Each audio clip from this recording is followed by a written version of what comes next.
lihat di sini ada ini ya, ada kata rafidim ya.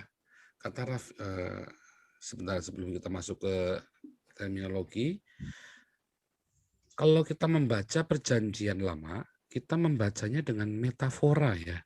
Beberapa orang, terutama kalau Anda dari apologet-apologet, tentu Anda sering berhadapan dengan orang-orang yang suka dari lawan yang suka mengutip Perjanjian Lama, tuh Tuhan tuh bunuh orang tuh, suruh bunuh orang. Nah, Anda ingat Perjanjian Lama itu sudah dibatalkan secara hurufiahnya, kecuali bagi Israel. Tetapi secara hurufiah bagi orang-orang non-Israel itu sudah dibatalkan Perjanjian Lama itu. Dan kita masuk di dalam perjanjian yang baru. Ya, itu Anda bisa lebih jelasnya lagi. Ada video saya buka open ya. Nah, saya buka open itu di video-video saya tentang membatalkan dan menghilangkan. Nah, Lukas 16 ayat 16 katakan bahwa Allah apa namanya hukum Taurat dan kitab para nabi berlaku sampai zaman Yohanes. Ya, dan Efesus 2 ayat 15 katakan dengan matinya Yesus di kayu salib ia telah membatalkan hukum Taurat dan ketentuan-ketentuan di dalamnya. Jadi, ketika kita membaca Perjanjian Lama, kita mengikuti teladan para rasul, yaitu apa? Dengan memetaforakannya, ya dengan membuat sebuah metafora. Misalnya ketika orang Israel melewati Laut Merah, ya kan, menyeberangi Laut Merah. Paulus katakan di dalam Korintus, ternyata itu adalah sebuah pembaptisan. Kalau nggak salah di 2 Korintus 10 ya. Ternyata itu adalah pembaptisan. Nah, misalnya seperti itu ya. Dan contoh-contoh yang lain lagi. Jadi ketika kita di era perjanjian baru, kita membaca perjanjian lama untuk hidup kita sehari-hari sebagai metafora. Sebab perjanjian lama itu sudah digenapi secara hurufiah, secara letterlek oleh Tuhan Yesus. Sehingga kita melakukannya secara metafora. Makanya tidak perlu kita kalau ada orang homoseks kita bunuh, kan bunuhlah yang itu dengan sesama jenisnya, kan ada di imamat itu kan. Nah, kita nggak perlu bunuh tuh, jangan tuh ya. Kita punya hukum yang baru, perjanjian yang baru. Ya, perjanjian diberikan oleh Yesus yaitu esensialnya hukum Taurat. Ya, yaitu mengasihi Tuhan dan mengasihi sesama. Bagaimana mengasihi Tuhan? Mengasihi Tuhan adalah dengan melakukan apa yang kau lakukan kepada orang yang paling hina ini, engkau sedang melakukannya buat Tuhan. Seperti itu ya. Nah, oke, kita masuk sekarang. Jadi, ketika ada perintah Tuhan untuk memerangi Amalek, memerangi orang Filistin, itu bukan disuruh kita bunuh nanti orang-orang yang bukan Kristen suruh bunuh ya. Itu sudah nggak ada sekali. Kalau ada orang yang melakukannya atau ada pendeta yang menyuruh melakukannya, menumpas atau untuk membunuh atau untuk menyingkirkan, mengasingkan, itu oknum. Karena pengajaran kita nggak seperti itu. Ya. Nah, kemudian kita masuk ketika orang Israel masuk ke padang gurun. Maka di padang gurun itu mulailah pengalaman bersama Tuhan, Yehova, Allah yang hidup. Ya, saudara kalau ingin mengalami pengalaman bersama Tuhan yang hidup itu bukan di air yang tenang, rumput yang hijau. Tetapi ketika kamu melewati padang gurun, itu baru tuh Anda melihat Tuhan. Jadi berbahagialah Anda yang hari ini sedang ada di padang gurun. Anda yang lahir dari Kristen sudah Kristen dari lahir ceprot, ya berbahagialah Anda yang sedang dalam padang gurun.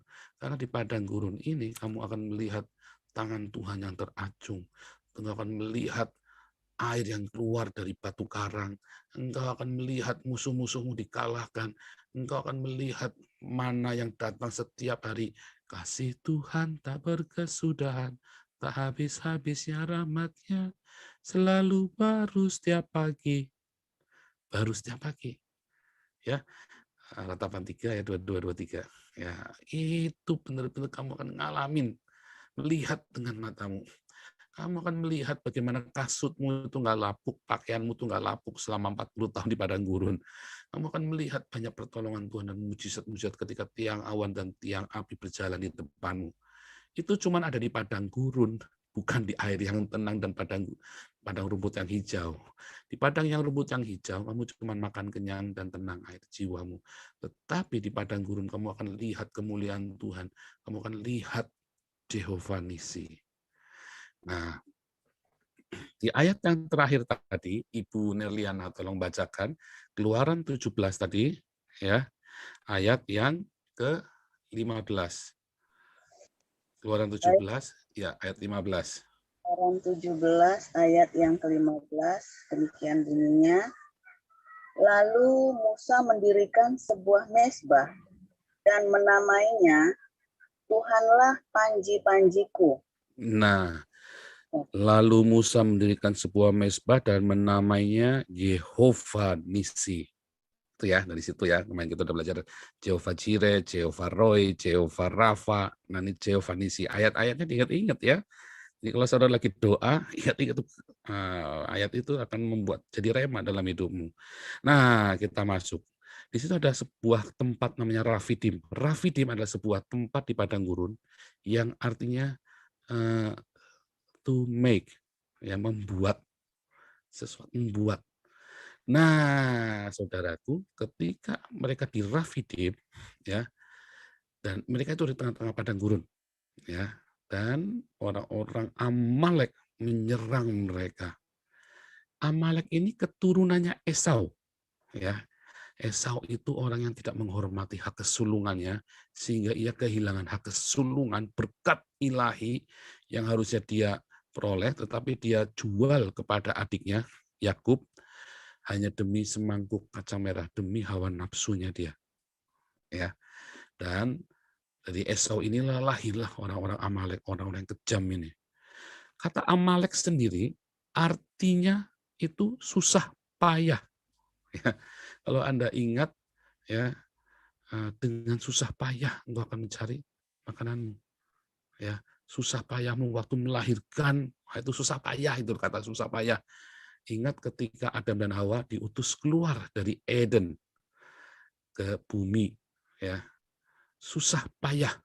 Nah, sudah masuk padang gurun, sudah susah payah, masuk padang gurun, tambah susah lagi. Ya, jadi saudara, semua yang Anda kerjakan, semua ya, to do, to make, to spread, semua yang Anda lakukan, semua yang Anda kerjakan, semua dengan susah payah. Dan itu rasanya mau mati. Apalagi Anda yang sedang benar-benar di bawah kutuk.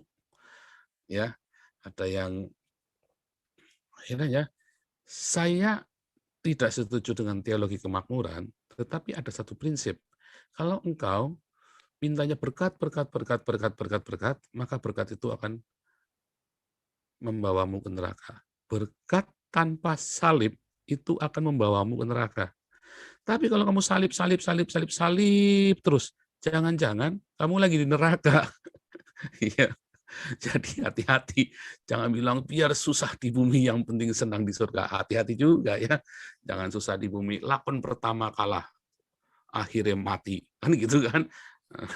Lakon pertama namanya lakon, pertamanya kalah, terus endingnya mati. Saya paling jengkel kalau nonton filmnya Andi Lau itu loh.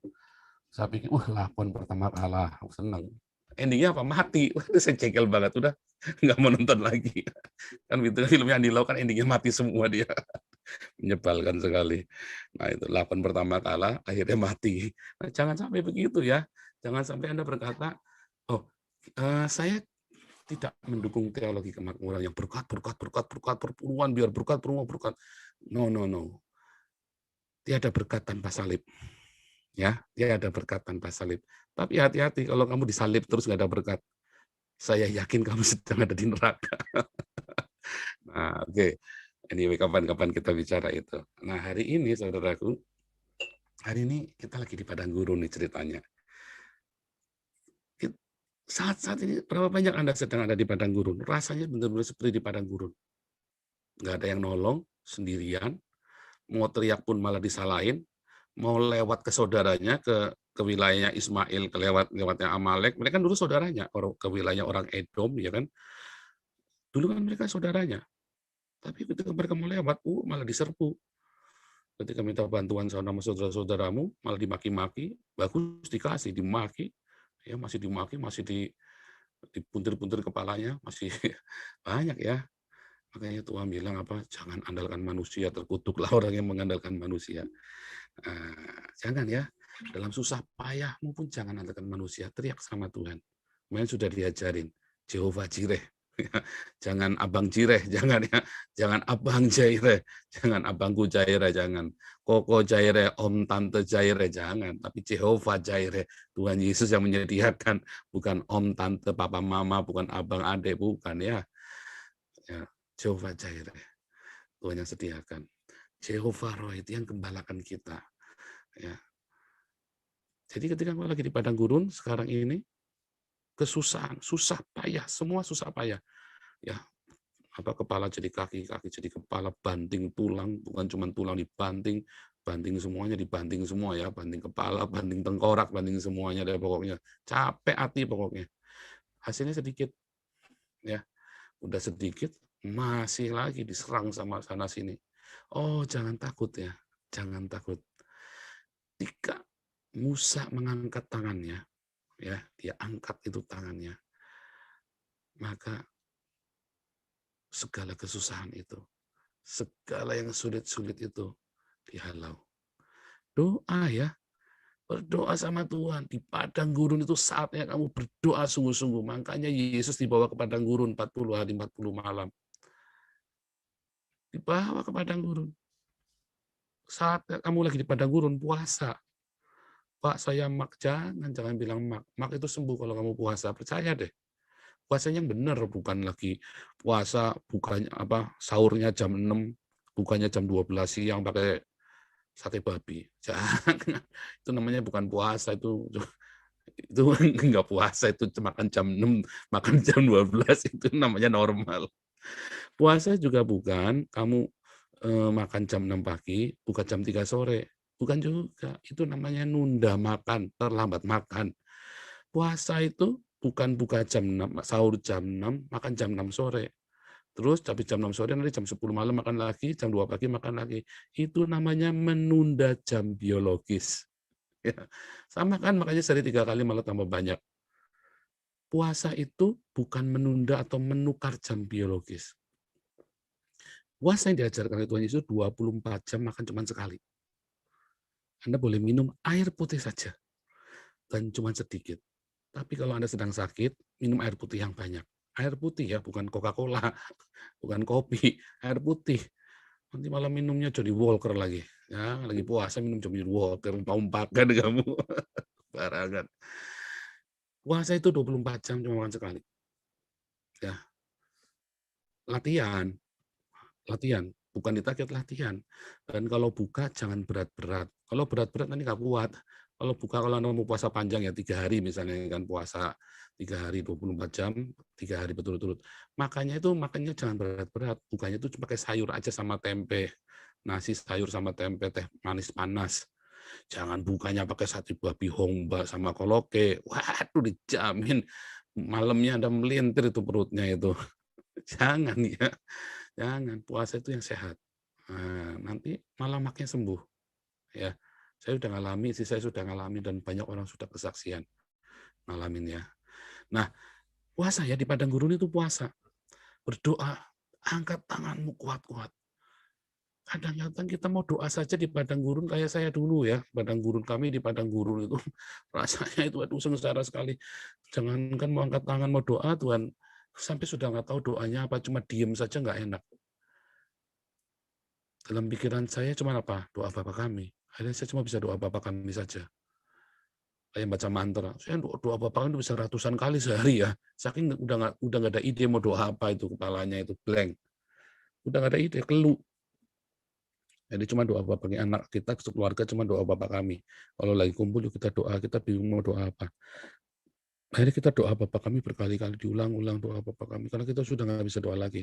Saya ingat Richard Wurmbrand ya. Richard Wurmbrand itu tahun 86 itu adalah orang yang dianiaya di Rusia. Dia dianiaya begitu hebat, sampai blank. Dia udah lupa ayat Alkitab, dia lupa semuanya, sampai blank, sampai linglung ya, dianiaya, digebukin, dipaku ya, berdiri selama berhari-hari di peti yang penuh paku, gitu ya. Itu sampai dia bilang, "Yang saya ingat cuma doa Bapa kami saja," itu pun hanya kalimat pertamanya, "Bapa kami yang ada di dalam kerajaan surga."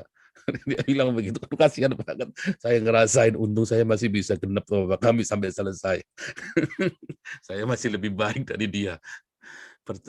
Perjuanganmu melawan dosa belum sampai menumpahkan darah. Oke, saudaraku. Jadi, berdoa sekuat tenaga bila mana perlu puasa. Nah, maka di saat kamu kendor doamu, ya, ya, ya kamu kalah di dalam pencobaan itu. Saat pencobaan itu nggak ada lain, cuma doa. Andalkan Tuhan, doa, ambil doa puasa. Nah, masalahnya banyak rumah tangga yang lagi kolaps, terus cerita sama saya. Terus saya bilang apa? "Ibu, puasa ya?" Wah, alasannya satu septic tank. Kalau perlu saya kirim satu septic, tak ekspor lagi dari Afrika apa dari Eropa septic tanknya. Alasannya banyak. Itu loh. Ya udah saya diem aja lah, gimana? Masa saya puasa buat kamu, enak aja. Bener nggak? Berapa banyak Anda lagi kena masalah, terus Anda datang kepada pendetamu, gembalamu, "Pak Pendeta, saya lagi ini." Terus Pak Pendeta bilang, "Puasa ya?" Terus kamu bilang, "Pak Pendeta, puasa ya?" Terus kamu makan sate. Enak aja lu. Itu padang gurun buat kamu, bukan buat pendeta. Bukan buat Pak Pendetamu. Ya, jangan. Kita bisa membantumu berdoa, kita bisa menyokongmu berdoa. Ya, bisa. Istri, suami, anak-anak diajak berdoa. Saat kita lagi tekanan yang berat, keluargamu diajak berdoa. Itu saatnya menyatukan hati satu keluarga. Itulah gunanya suami istri. Ya, diajak berdoa bareng. Makanya berbahagialah kalian yang sepadan. Ya, yang istrinya itu, suami istri itu yang sepadan. Penolong yang sepadan, yang seimbang, ya, yang satu yok. Berbahagialah. Kalau itu makanya Tuhan ngajarin kita. Karena jika 2, 3 orang sepakat di dunia ini minta apapun juga di dalam namaku, dia akan menerimanya. Masalahnya kamu cuma sendirian. Lah, istrimu, suamimu masih nggak jelas, dulu kawinnya yang penting ganteng, yang penting cantik, yang penting simpatik, yang penting berkumis tipis, yang penting maco, yang penting seksi. Susah dijak doa bareng, apa doa-doa. Itulah gunanya, supaya kamu sepakat, berdoa sepakat 2, 3 orang. Sepakat di dunia ini. Itu gunanya ya, penolong yang pasangan yang seimbang itu loh. Nah, berdoa sepakat. Nanti terakhirnya Tuhan akan berikan kamu kemenangan. Jehovah Nisi. Apa kata Nisi sekarang? Kata Nisi itu ternyata apa? Diberi tanda. Yang memberi tanda, signal, atau tanda, marking. Atau bisa juga ada apa? Perbedaan. Kita ingat kalau kata perbedaan, Daniel, Sadrah, Mesah, Abednego itu dibuat berbeda.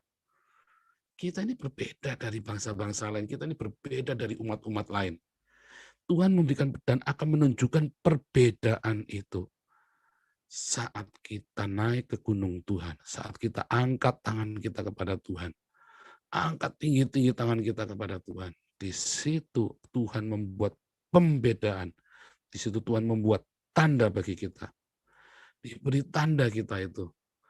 Jadi ketika kita bilang Jehovah Nisi, Tuhan membuat pembedaan.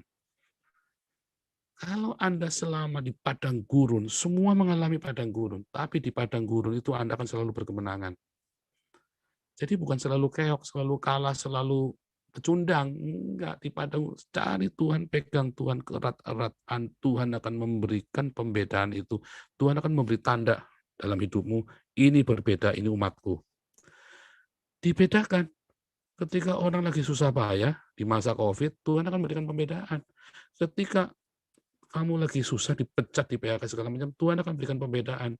Justru mungkin saat kita di PHK, Roma 8 ayat 28, Tuhan terus bekerja dalam segala sesuatu. Ketika satu pintu ditutup, dibuka yang lain dengan buka lebar-lebar, selebar-lebarnya. Sebab kalau kamu tidak ditutup yang ini, kamu tidak ke sana. Rohmu nggak peka. Makanya ditutup sama Tuhan, supaya kamu ke sana, supaya kamu belok. Kalau ditutup lagi supaya kamu belok, sebab rohmu nggak peka. Kalau rohmu peka, cukup diomongin sama Tuhan, kamu keluar sendiri. Begitu ya, jadi jangan takut. Itulah Jehovah Nisi. Tuhan membuat pembedaan, marking, signal, tanda pembedaan, distinguish. Kamu dijadikan berbeda. Itu Jehovah Nisi dalam hidupmu. Ketika kita angkat tangan kepada Tuhan, ya kita angkat tangan, Yesus engkau baik, sungguh baik, yang keras ya. Nah Tuhan memberikan pembedaan dalam hidupmu. Di situ urapan mengalir, mezbah itu dibuat, ya. Korban bakaran dibuat. Apa korban bakaran? Saat kita lagi menderita, kita tetap bilang, Yesus engkau baik, sungguh baik, sangat baik. Itu korban yang wangi loh. Itu korban bakaran yang harum baunya dan berkenan kepada Tuhan. Walaupun hatimu remuk, nangis, redam pokoknya. Hancur mina pokoknya. Tapi itu pembedaan. Dan Tuhan membuat pembedaan dalam hidupmu. Teori Pak, oh saya sudah ngalamin. Yang saya cerita ini semua saya sudah ngalamin ya. Cuma kalau saya cerita lagi nanti panjang sekali. Haleluya. Yesus engkau baik, sungguh baik, sangat